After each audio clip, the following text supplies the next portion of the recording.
Hello, it's Miki Howard here again, and we are here with my good baby girl, Suzann Christine. She's a Philadelphia songwriter, singer, producer, actress, activist, all of the above. Hi, Suzanne. Hi, Mickey. How are you? I'm good.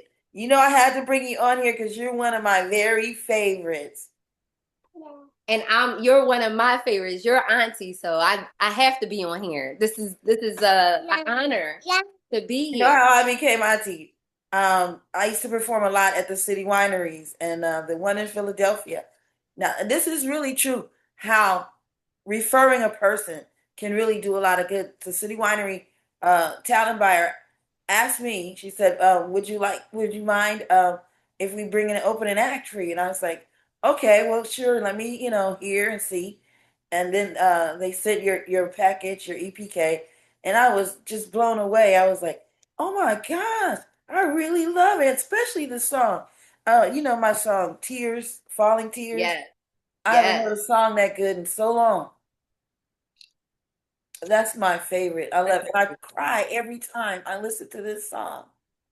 Oh my Yeah. God, so many people say that. I'm like, I did not mean to make y'all cry. That's a good thing, though. It's really a beautiful song. So if you get a chance to listen to Suzanne Christine's Falling Tears, and certainly you have more than that. But what I want to know, because I met you when you were already going, you came, you opened up the show, and then I was hooked on you. So every time we come, I try to, bring you in And and you had me come to Chicago, DC, New York. Like, we was out. I love you. I really do. I wish I was, still, like working like that. I would bring you out more. And I wish that it was, different because you deserve to be seen. I always call you my little Whitney Houston, don't I? Yeah, there's something about you that reminds me a lot of Whitney. So, for my benefit and those who are just getting to know you, tell me how you got started. Oh, so first off, I got started because my mom had me in church singing all the time, right? Oh, okay. And then I was doing theater as a kid and getting lead roles and learning how to work the stage, acting, singing, dancing. Absolutely loved it. And for actually a long period of time, I decided I didn't even think it was something I wanted to do for real, for real. Uh-huh. And that was mainly because a lot of my programming, people who I love the most, it kind of told me it was going to be difficult for me to be a music artist and it wasn't as And safe why and was secure. that? Huh? Why was that? Can we turn the fan? Just I think it was just, that's what they believed. They believed it was a difficult industry to be in. It was hard to break through. And, from their perception of things, a lot of people just don't make it and they're not stable, they're not secure. So they were That was scared for you. They were scared for me and that was what they instilled in me. So for me, I was like, let me do something different that's more stable. And so that's what I did for a long time. But I was like so miserable doing it. Mm. Like I was working in finance. I had my securities license to selling mutual funds and helping people with their big money and their retirement accounts and all that stuff. And I was like, all right, something has to give. This is not it. At least And you were able to. right, right. You're And smart. so yeah, so I was still going to the studio, Mickey. I was still, just doing what I could do in music, you know? And I quit my job one day and I said, I'm going to do this. Like, this is what I want to do. And I had entered a song that I wrote called Closed Casket Mm. into a contest. And out of 1,400 people nationally, the song won. And it gave me the my first big stage and it wasn't even in Philly, it was in Miami Oh. at the amphitheater for Radio One Fest. Oh. I met Kathy Hughes and I opened up for Rick Ross and DJ Khaled, Wale, Melanie Fiona, Monica, like the stars, like the people that I looked up to growing up.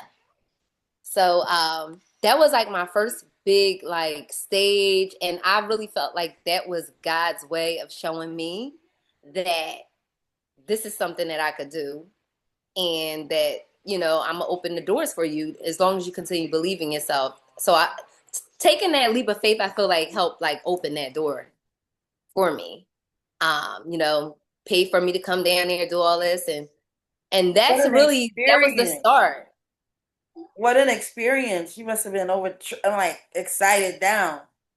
Super, super excited because like what a way to like break out, what a way to, just get your career started is like this.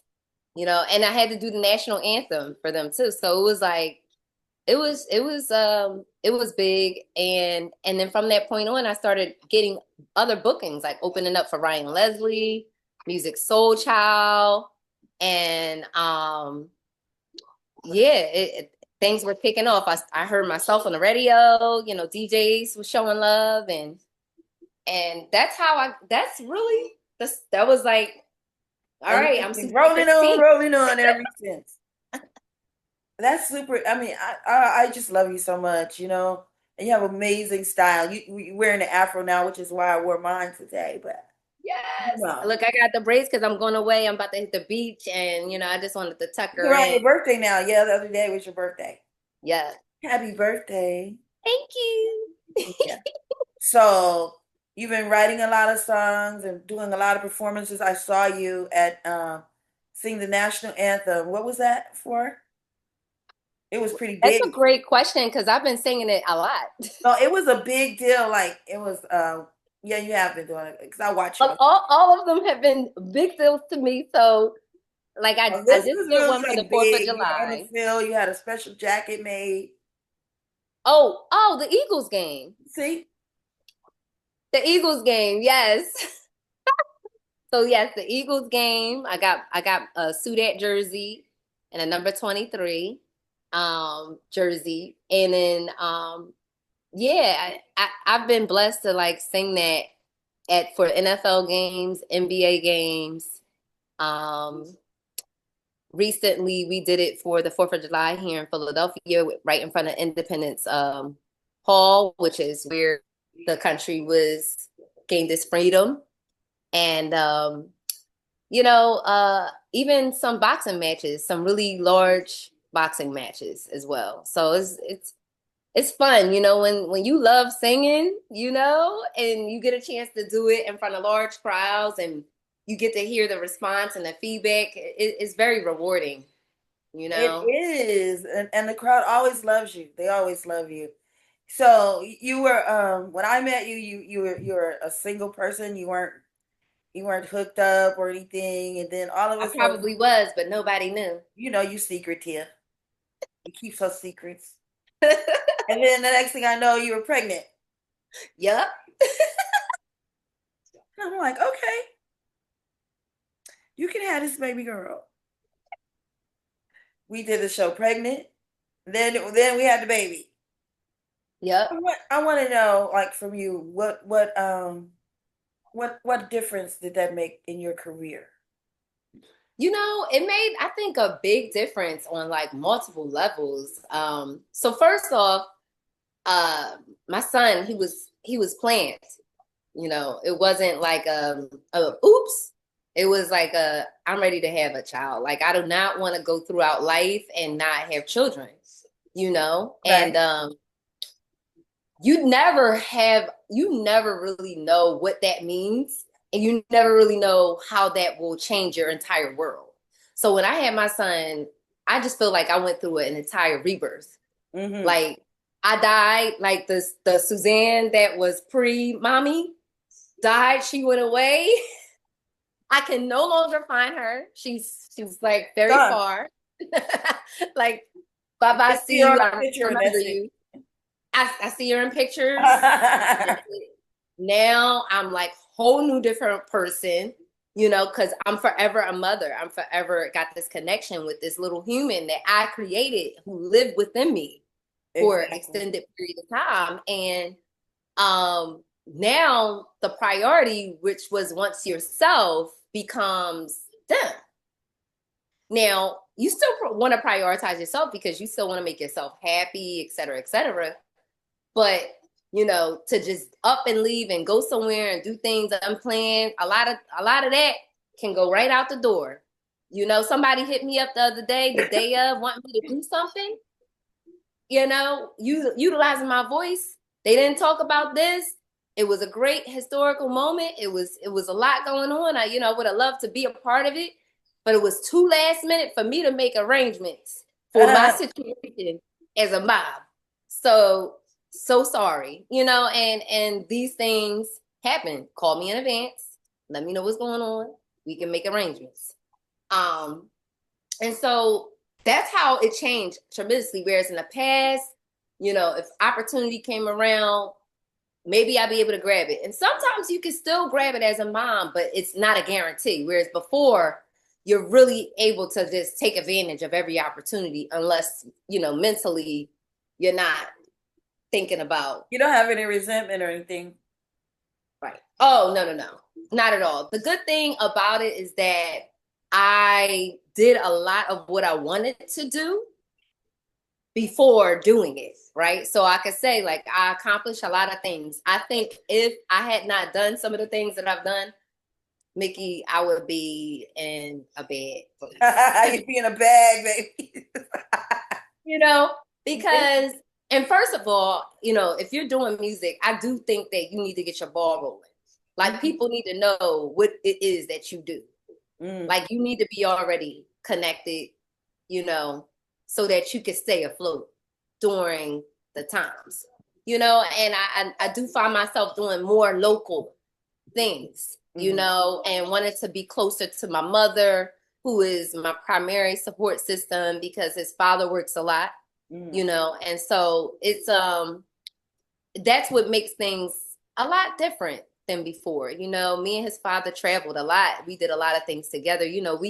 We came out to Chicago, did the show in Chicago. And so sometimes it's one of those things where it's like, oh, well, I'm working over here and you doing this over there. I might need to have somebody else with me while I go get this bag over here and you go get that bag over there, So it's a little different. Whereas in the past, it's like, oh, okay, I'm going to rock out with you or whatever. But no, let me go make sure I go handle this. So it's a little different in that aspect, So, but it's beautiful. And I think it really brings out like the best in you in terms of like your decision making, like choosing what is beneficial and what's not beneficial, and just kind of like filtering out what's worth your time and what's not worth your time. Yeah, your time is really precious. When you have the children, he's like, you're taking me away from my kid right now. Yeah. And I think Cardi B, having the 4 children, I look at her and I go, bless her everything. Bless her heart, and Rihanna too. Because I remember when I had my young children and I was in the throes of my career, I look back now and say, how did I do that? I had 3 kids, and then I say, well, love will inspire you to do those things, and you don't really miss anything, because the time you miss with your kid is what's most important, and you try to not do that. You know what I'm saying? And I really admire the ladies now for, having the families and continuing their career. And you, in fact, have started a group, organization, which I'm just so enthusiastic about it. I'm like happy for you. I'm so excited and very proud, and I wish you would tell us about the new organization. Yes. So actually it's a fundraiser event that I utilize as a platform to highlight women who have made the decision to balance their music careers or music careers. They don't have to necessarily be a music artist, but they need to be in the music field, and motherhood or mothership, whatever you want to call it. And it's called Mothers Making Music Moves. And it's a fundraiser for a nonprofit. Say it again, Mothers Making Music Moves. Yep, Mothers Making Music Moves. It's a fundraiser that benefits my nonprofit organization, SCH Creative and Performing Arts, which has been around for a few years now. But we service youth in the city of Philadelphia interested in learning what it truly takes to become music artists. So we give them hands-on experiences to maximize their artistry. So they learn all about the professionalism it takes. They get studio time, photo shoots, They learn how to do interviews with real radio hosts. Mm-hmm. And, it's a great program that, I really wish that I had when I was their age to help, me flow into this career just a little easier, understanding what it is I was actually getting into. But the fundraiser is multi-purpose because we're highlighting them, and then we're also really strongly highlighting and bringing resources to mothers who are in the music industry and just uplifting mothers for being in this industry, because we don't have a conventional job. We do not have a conventional job.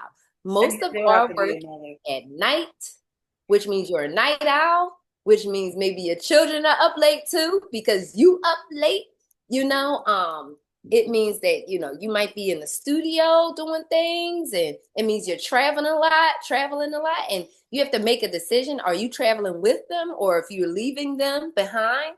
And there's a lot of mothers who I know do both, and it's not easy, it can be a challenge, but it's accomplishable.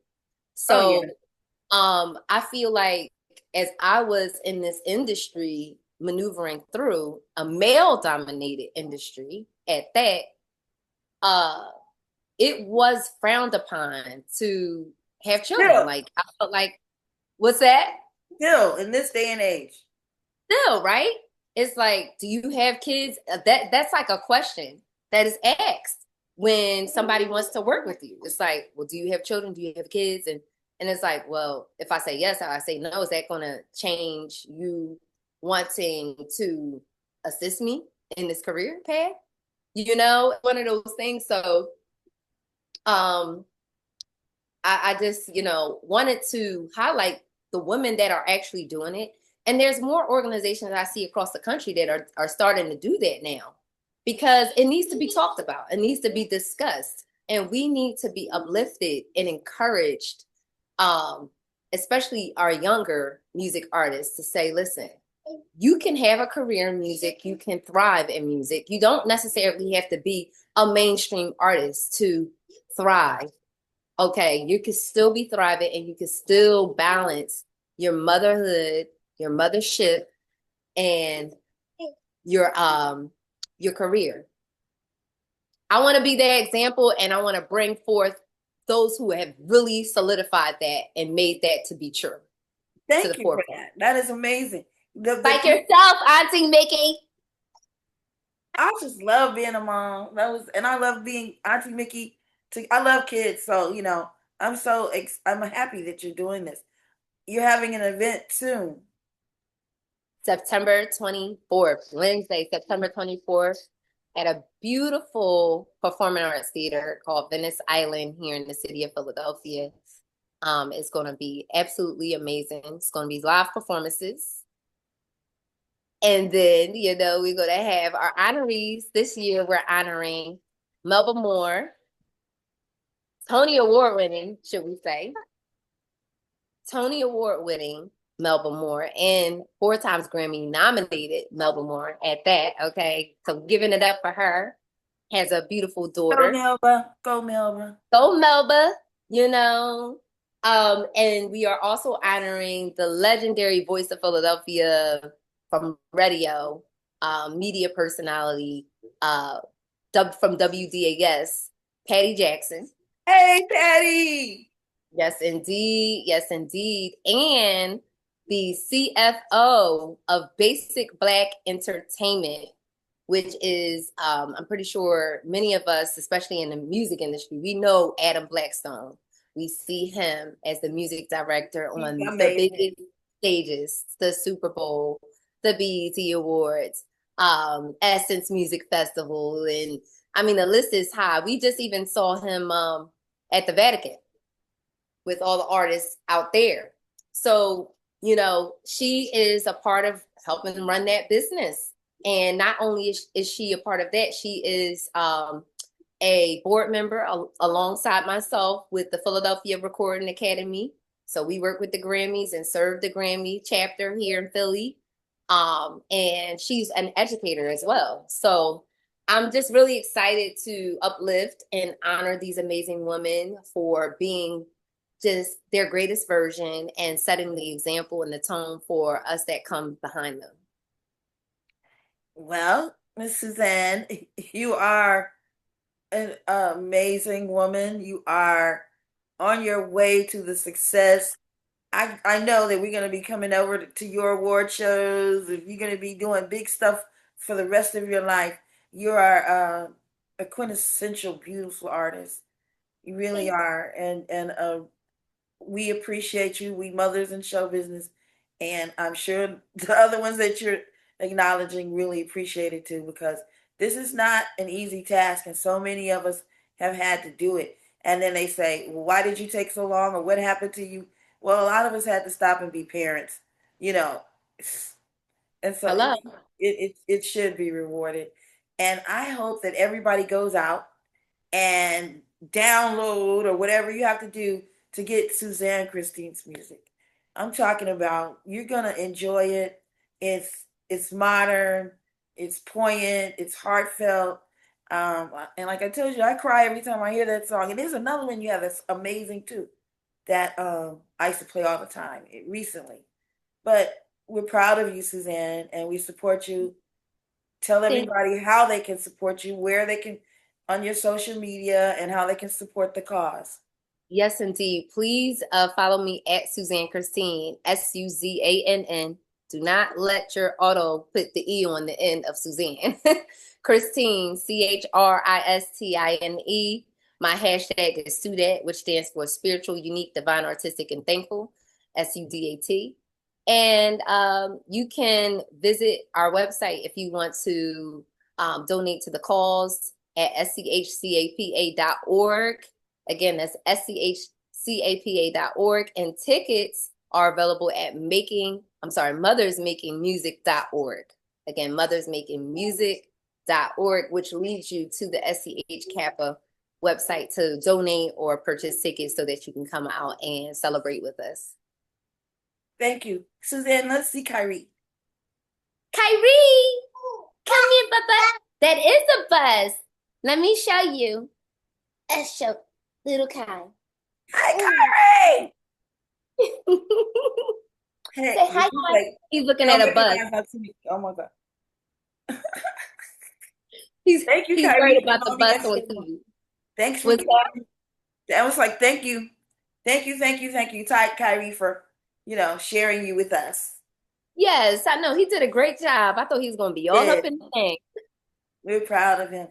Okay, Suzann, we look forward to your shows and your music, and thanks for spending time with us today. Thank you for having me so much. I love you to pieces, to the I love you core, back. to the depth of my soul, forever and always. See you soon. Oh, yes. Yep. All right.